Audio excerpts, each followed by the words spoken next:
Hello everyone, नमस्ते। Hope आप सभी बहुत अच्छे होंगे और खुश होंगे अपनी जगहों पर। ये मेरा सेकंड पार्ट है उस वीडियो का जिसके अंदर मैंने अपनी गॉल ब्लैडर जो मुझे स्टोन्स हुए थे गॉल ब्लैडर में उसके बारे में बात की है। ये मेरा सेकंड पार्ट है उसके लिए। और चलिए मैं ज़्यादा टाइम वेस्ट ना करते हुए मैं आपको डायरेक्ट पॉइंट पे आके बताती हूँ कि मेरे साथ क्या हुआ था, उसके बाद मैंने क्या किया था। तो मेरा जैसे कि मैंने आपको बताया था, जस्ट थोड़ा सा कॉन्टेक्स्ट दे दूँगी मैं, क्योंकि कुछ लोग होंगे जिन्होंने पूरा वीडियो क्या पता ना देखा हो पिछला। तो मेरा जो दर्द मुझे फ़र्स्ट टाइम हुआ था वो मेरे बच्चे के ऑपरेशन के, मेरा बच्चे डिलीवरी बच्चा जिससे हुआ था उसका सी सेक्शन के 2 महीने बाद हुआ था मुझे दर्द फर्स्ट। और मुझे कई बार अटैक आए थे साल में, और जो मेजर एक बार अटैक आया था वो था मेरा जून में, जिसके लिए मैं इमरजेंसी में एडमिट हुई थी। और उसके बाद मैंने मैंने बहुत ज़्यादा प्रोसेस फास्ट कर दिया था कि किसके लिए मुझे क्या करना है, क्योंकि उसी तभी मुझे पता चला था कि ये गॉल स्टोन का अटैक था, पेन अटैक। तो फिर अब चूँकि मुझे पता चल गया है गॉल स्टोन्स हुए हैं, मुझे गॉल स्टोन्स हैं, और इसका मुझे डॉक्टर ने क्लियरली बता दिया था कि अगर तुम यहाँ रुकते हो तो तुम्हारे को हम सर्जरी करेंगे, अगर नहीं तो तुम बाद में कभी करवा सकते हो, जब भी whenever you are ready. तो मैंने बोला ठीक है, मैं बाद में आती हूँ, मैं थोड़ा अपने पढ़ती हूँ इसके बारे में और वो। तो जो मैंने पढ़ा उसके बारे में मुझे ये पता चला कि जो हमारा गॉल ब्लैडर है उसके अंदर हमारा बाइल जूस रहता है प्रेजेंट। तो एक लगा लो एक बॉल है जिसके अंदर बाइल जूस है। वो बाइल जूस कौन बना रहा है? वो लीवर बना रहा है। लीवर बनाता है, वो बनाता रहता है पूरा दिन, वो कंटिन्यूसली थोड़ा थोड़ा बनाता रहता है और वो उसके अंदर स्टोर करता रहता है। तो गॉल ब्लैडर हमारा उसको स्टोर करके रखता है। तो जैसे ही हम कुछ खाना खाते हैं तो लीवर तो तब भी बना रहा है, बट अगर हमने कुछ फैटी चीज़ खा ली तो वो बाइल हमको थोड़ा और चाहिए रहता है।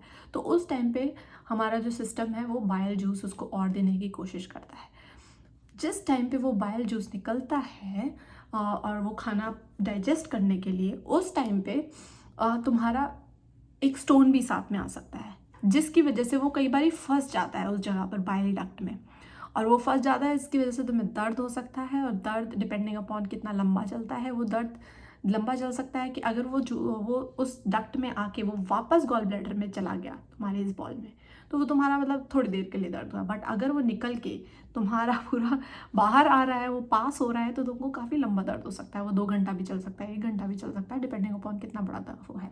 बट अब हमारा जो जो हमारा गॉल ब्लैडर है और जो पैनक्रियाज है वो एक कॉमन डक्ट शेयर करता है, काइंड ऑफ बहुत पास रहते हैं। तो हमारा अगर गॉल ब्लैडर से जब हमारा स्टोन निकला और वो जाकर अगर पैनक्रियाज के उसमें डक्ट में फंस जाता है, तो पैनक्रियाज में इशू हो सकते हैं, वहाँ पर वो ब्लॉक कर सकता है और तुमको पैनक्रियाइटिस हो सकता है इस चीज़ के लिए। तो ये फैटल है बेसिकली, इसके लिए लोग मर भी सकते हैं, कुछ भी हो सकता है डिपेंडिंग अपॉन उसमें कितनी देरी हो गई और क्या हुआ।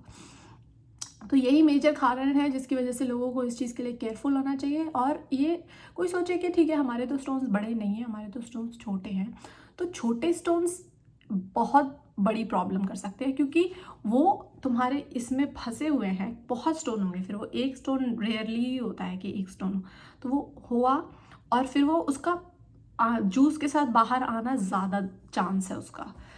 मोटा स्टोन होगा वो शायद पड़ा रहेगा। सोच के देखिए, एक ग्लास के अंदर आपने एक मोटा स्टोन डाल दिया, वो कितना पानी को निकालते टाइम कितना चांसेस हैं उसके बाहर निकल जाएंगे। बट अगर छोटे छोटे स्टोन्स डाल दिए, बहुत लाइट वेट है, तो वो कितने ज़्यादा चांसेस है उसके साथ निकलने का। तो वो वही एग्जैक्टली वही रीज़न है जो इसमें भी है। तो मैंने बहुत लोगों ने बोला कि ऑलिव ऑयल पियो उससे निकल जाता है, किसी ने बोला ये एक्सरसाइज करो इससे हो जाता है। होता होगा, मुझे नहीं मालूम किसको कितना उससे फ़र्क पड़ा है, बट जितना मैंने देखा इन दी एंड ऑपरेशन ही एक सफल इलाज है इस चीज़ के लिए।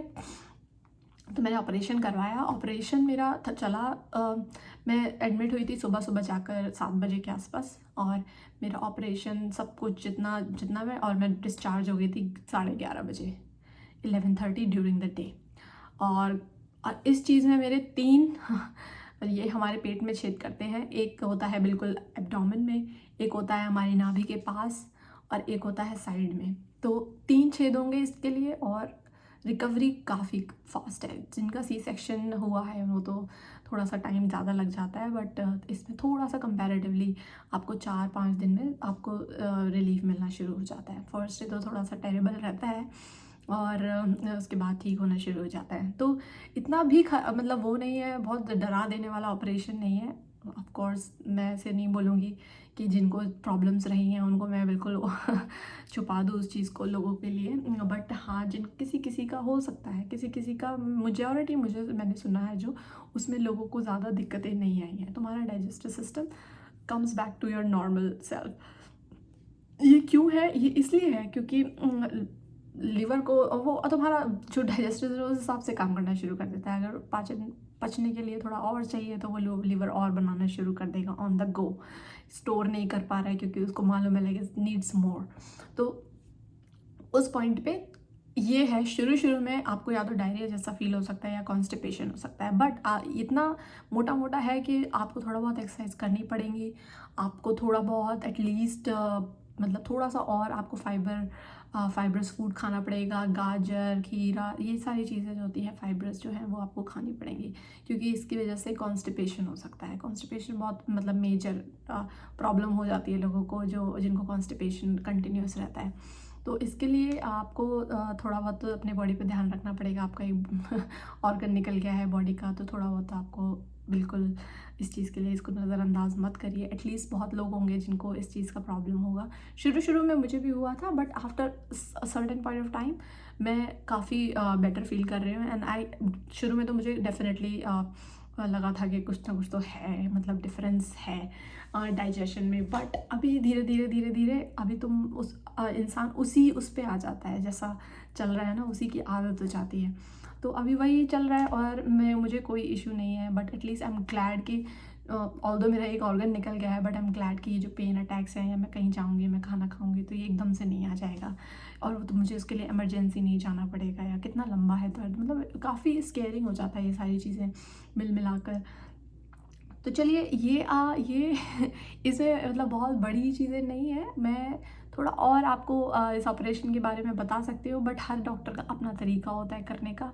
और मेजरली ये लेप्रोस्कोपिक है, इसकी सर्जरी जैसे इसमें कोई बड़ा कट नहीं आता है, बट अगर वो आपसे साइन करवाएंगे कि अगर कुछ ज़्यादा कुछ गड़बड़ हो जाती है तो मेजर कट भी करना पड़ सकता है। बट इन जनरल वहाँ पर 3 छेद ही होते हैं, 3-4 डिपेंडिंग अपॉन क्या किस तरीके का डॉक्टर का ऑपरेशन करने का तरीका है, और बस यही।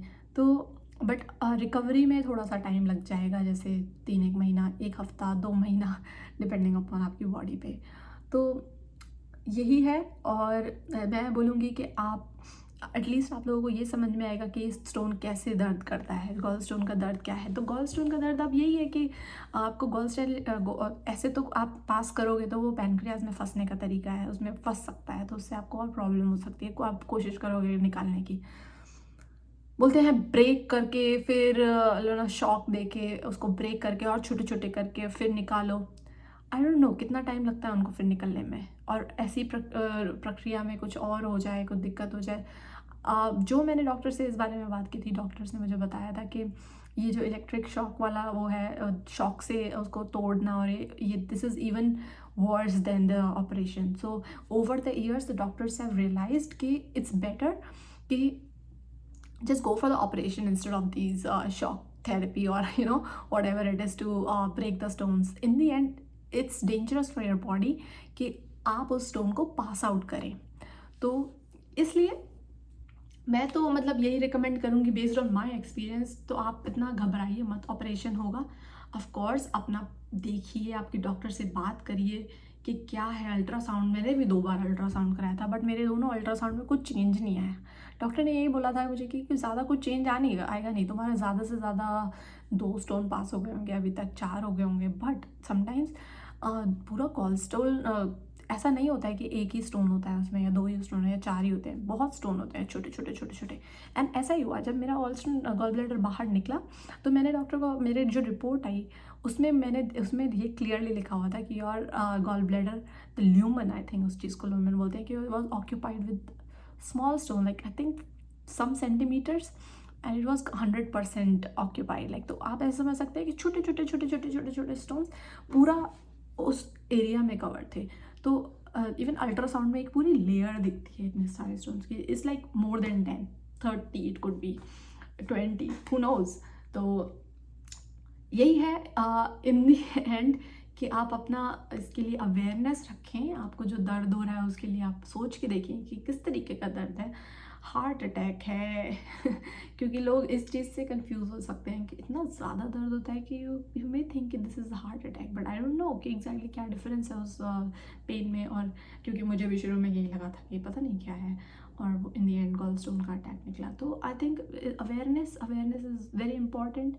आपको दर्द होता है तो उसके लिए आप प्लीज़ कंसल्ट करें डॉक्टर को। ऐसा ना सोचे कि ये सिर्फ एक गैस थी या बाई कर गया था कुछ ऐसा, ये बाई कर गया, ये हो सकता है ये रीज़न कि तुमने कुछ हैवी खाया और उसके बाद आपको दर्द हुआ। बट वो दर्द हैवी खाने के बाद वो स्टोन का अटैक भी हो सकता है। तो उसको नज़रअंदाज मत करिए, आप प्लीज़ चेक करवाइए। और अपने बारे में अपनी बॉडी के बारे में जितना आप अवेयर रहेंगे उतना ही अच्छा है। जितना आप कम नज़रअंदाज करेंगे चीज़ों को उतना ही अच्छा है। मैं ये नहीं कह रही हूँ कि हर तीसरे दिन डॉक्टर के पास चले जाएं। आप अपनी तरफ से क्या एफर्ट कर रहे हैं, that is also important. At least आपको पता होना चाहिए कि आपको क्या प्रॉब्लम है। आप उस तरीके का खान पान, उस तरीके की चीज़ें आप बहुत शुरू में ये चीज़ों को अवॉइड कर सकते हैं, इंस्टेड कि आगे चल के आपको ऐसा लगे कि अरे अब तो इतना लंबा टाइम खिंच गया, अब तो हमारे हाथ में कुछ बचा ही नहीं है। तो यही चीज़ है, मैं चाहती हूँ कि जो भी मेरी ये वीडियो देख रहे हैं, they are more aware about their body, they are more aware कि वो अपनी बॉडी के साथ क्या कर सकते हैं, हमारी बॉडी में क्या पोटेंशियल है। और they more aware about their surroundings. Not just आपको, आप किसी को ऐसे को जानते हो जिसको हुआ है ऐसा, और आपको जिसको इस चीज़ के बारे में पता हो, you can share your experience like कि मैंने आज ये कहीं देखा या मैंने पढ़ा। तो इस तरीके से आप कितने लोगों को आप हेल्प कर सकते हैं। तो चलिए ये मेरे पास और कुछ अब ज़्यादा बताने के लिए नहीं है, तो मैं बस अब इस वीडियो को एंड करूँगी यहीं पर ही। और मिलती हूँ आपको अगली वीडियो में, जो मैं किसी और अपनी पर्सनल एक्सपीरियंस से रिलेटेड मैं बताऊँगी कुछ चीज़ जो मैं चाहूँगी कि मैं आपको शेयर करूँ। तो मैं उस चीज़ को ज़रूर यहाँ रखना चाहूँगी। चलिए, नमस्कार। और आपका दिन और आपका आप लोग सेहतमंद रहें, सब लोग खुश रहें। बाय।